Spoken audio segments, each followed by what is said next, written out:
The world sees you exactly as you see yourself. So if you see your disabilities, the world will see your disabilities.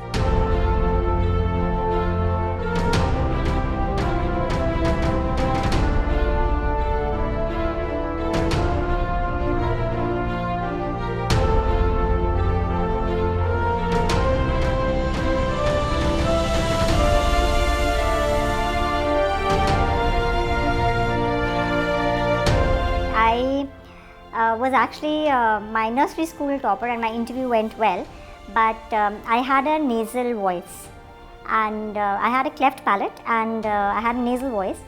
So because of that, the school rejected me. They didn't take me, and then my parents had to basically beg someone for a re-interview, and so that happened, and then I was taken in, and I ended up becoming one of the toppers of the school.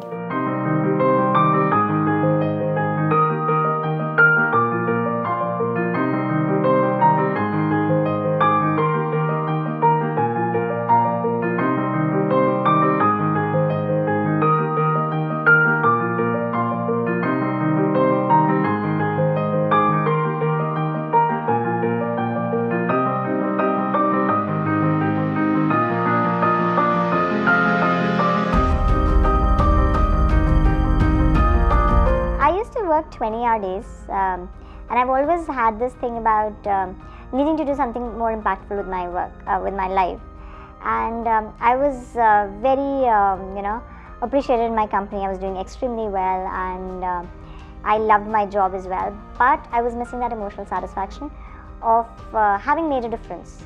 Or, end of the day, it was all about earning money, and that's not something that gets me going. That's not something that gets me wanting to do, put in effort.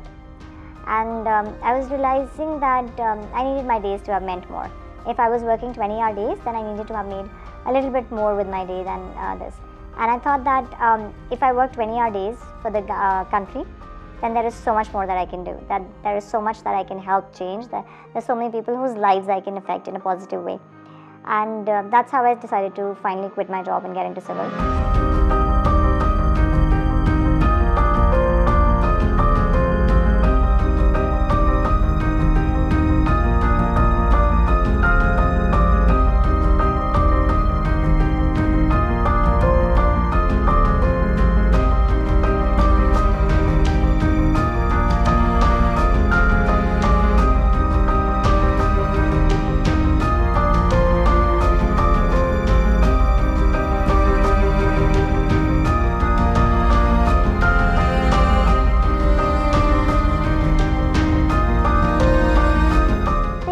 My candidature based on the fact that they said that your disability is not amongst the ones allowed in the service that you get at your rank, and so we won't give you. One imagines that you're discriminated against in the private sector. Usually people think that government has to, there is a Article 16 in Constitution, equality for everyone, right? And so one imagines that you will face problems of discrimination in the private sector, but strangely for me, it was the other way around. I was very accepted in the private sector. I got my jobs very easily. But in the government, when I came, despite the fact that they agreed that yes, you can do the job, they didn't give me the job because somebody had forgotten to put my disability as one of the disabilities that was recognized.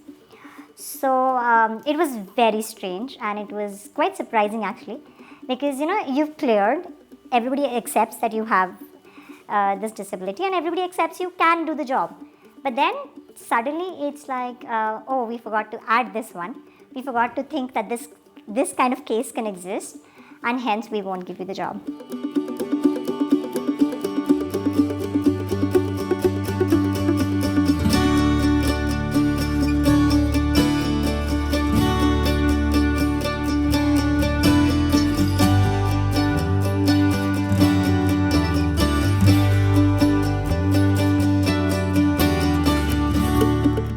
Wondering what to do. So I started preparing for the next attempt and hoping that I'll do better. But I started getting calls from a lot of other candidates to which similar things had happened. They'd also been rejected, and they didn't know what to do about it. And I realized that I had the financial resources to actually go to the courts and fight for this. Most people with disabilities come from poor backgrounds. So they don't have the financial strength to anyway keep arguing and fighting their cases. I realized that I was one of the few people who did. So that's how I decided to go to court. Our system is based on limb-based disabilities. It's not actual disabilities, it is limb-based, okay? So there are a lot of other disabilities which fell through the cracks. For example, with the latest act, dwarfism has been recognized. But before that, that was not recognized as a disability. So a person who was a dwarf would never get in. And in fact, I shudder to think that before the Act of 95 came in, I wouldn't anyways have been allowed. Because the medical criteria that exist, I'm never going to fulfill that. So even if I clear the exam, even if I do well, I will still never be allowed to get into the services. For a minute, you couldn't really believe that this was the criteria and this is what was happening. Problem with government becomes that what's written on paper, that's the only thing that can happen, and only courts can change that.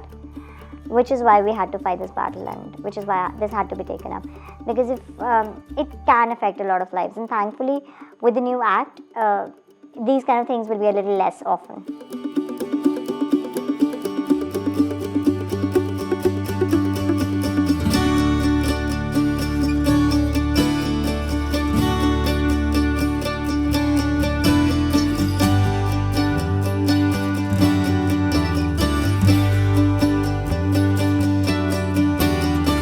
Problem is, you cannot remove a stigma till you bring people into the mainstream. I cannot think positively about you till I interact with you on the same platform, right? And that's where it's very important for people of all types to be in our educational as well as our working space. Because that's where people really interact with each other and get to know each other. I'm trying to get PH and transgender candidates into the services because well, if you want to improve people's opinions of certain people's capabilities, you need to put them in places like my office. You know, if I ask these people to open a shop and sit there, a person may go and buy from some other shop. But if they come to my office and they have to get something done from the government, and this is the only person that they can get it done with, they will deal with that person and they will change their opinion.